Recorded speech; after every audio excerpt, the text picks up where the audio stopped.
Rajarbagh police লাইন্সের parade গ্রাউন্ডে উপস্থিত মন্ত্রী পরিষদের সদস্যবৃন্দ, উপদেষ্টা এবং জাতীয় সংসদের সদস্যবৃন্দ, ইন্সপেক্টর জেনারেল অফ পুলিশ, বিভিন্ন পর্যায়ের পুলিশ কর্মকর্তা ও সদস্যগণ এবং সম্মানিত সুধীমণ্ডলী, আসসালামু আলাইকুম।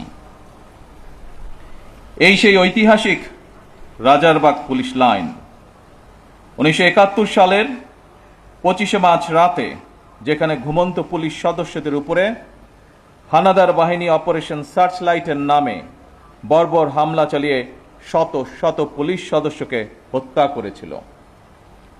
আমি আজকের অনুষ্ঠানে প্রথমেই বাংলাদেশের মুক্তিযুদ্ধে পুলিশ শহীদ সকল সদস্যকে শ্রদ্ধা ভরে স্মরণ করছি।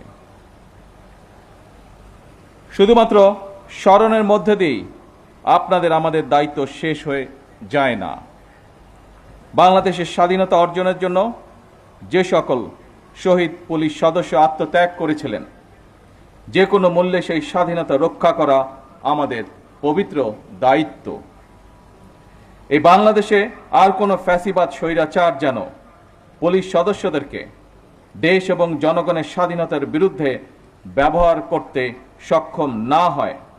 স্বাধীনতার প্রথম প্রহরেই পুলিশের রক্তে রঞ্জিত এই মাটিতে দাঁড়িয়ে আসুন আজ আমরা আবারও নতুন শপথে অঙ্গীকারবদ্ধ হই। একদিকে বাংলাদেশের স্বাধীনতার পক্ষে চট্টগ্রামে মেজর জিয়ার উই রিভল্ট, অপরদিকে ঢাকায় রাজারবাগ পুলিশের মরণপণ প্রতিরোধ। এরপর স্বাধীনতার লড়াই থেকে বাংলাদেশের স্বাধীনতাকামী মানুষের পিছিয়ে থাকার আর কোনো সুযোগ ছিল না।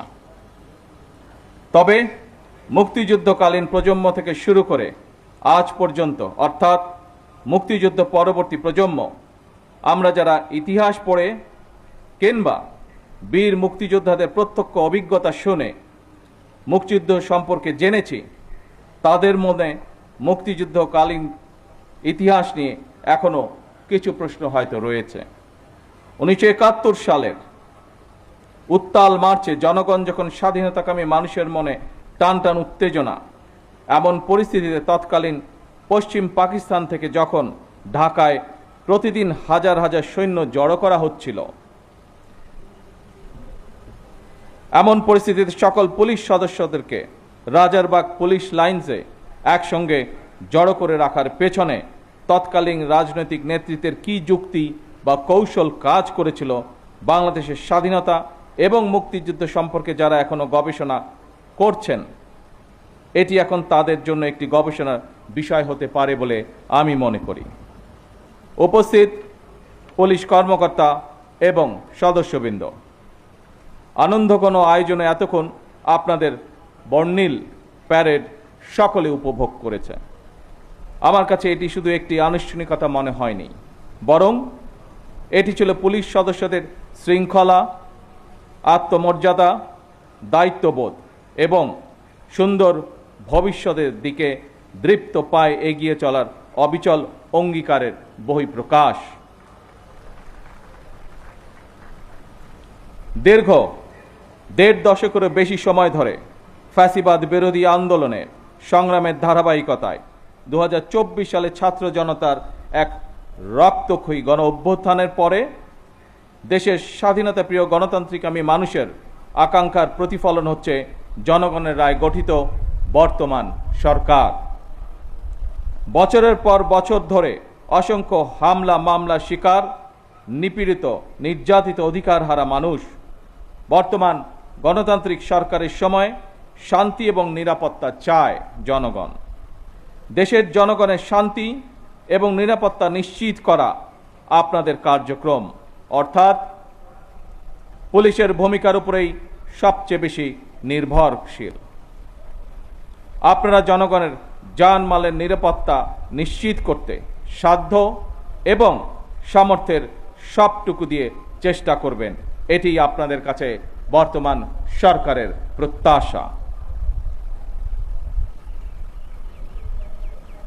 উপস্থিত অফিসার এবং পুলিশ বাহিনীর সদস্যবৃন্দ, ত্রয়োদশ জাতীয় সংসদ নির্বাচন প্রমাণ করেছে বাংলাদেশ পুলিশের পক্ষে দক্ষতা এবং পেশাদারিত্বের সঙ্গে দায়িত্ব পালন সম্ভব। শুধু দেশেই নয়, জাতিসংঘ শান্তিরক্ষা কার্যক্রমেও বাংলাদেশ পুলিশ দক্ষতা এবং সুনামের সঙ্গে কাজ করে যাচ্ছে। বিশ্বের বিভিন্ন দেশে শান্তি প্রতিষ্ঠা, আইন শৃঙ্খলা রক্ষা এবং মানবাধিকার সুরক্ষায় আমাদের পুলিশ সদস্যরা পেশাদারিত্ব, সাহসিকতা ও মানবিকতার উজ্জ্বল দৃষ্টান্ত স্থাপন করেছেন। জাতিসংঘ শান্তি মিশনে নারী পুলিশ সদস্যদের ভূমিকাও আন্তর্জাতিকভাবে প্রশংসিত হয়েছে। সুতরাং শুধু বিদেশেই নয়, দেশের জনগণের সঙ্গেও পুলিশের মানবিক আচরণ প্রত্যাশিত। এই অনুষ্ঠানে, এই পর্বে কিছু সময় পরেই আমি কল্যাণ প্যারেড অনুষ্ঠানে আপনাদের সঙ্গে যোগ দেব। সেই অনুষ্ঠানে সারা দেশের পুলিশ কর্মকর্তা এবং সদস্যগণ অনলাইনে যুক্ত থাকবেন। সেই অনুষ্ঠানেও আপনাদের সঙ্গে আমি আরও কিছু বক্তব্য উপস্থাপন করব। এই প্যারেডে অংশগ্রহণকারী পুলিশ এবং র্যাবের যেসব কর্মকর্তা এবং সদস্যগণ নিজেদের দক্ষতার প্রমাণ রেখেছেন, যারা এমন একটি মনোমুগ্ধকর আয়োজন সুন্দরভাবে সম্পন্ন করেছেন, আপনাদের প্রত্যেককে ধন্যবাদ এবং অভিনন্দন জানাই।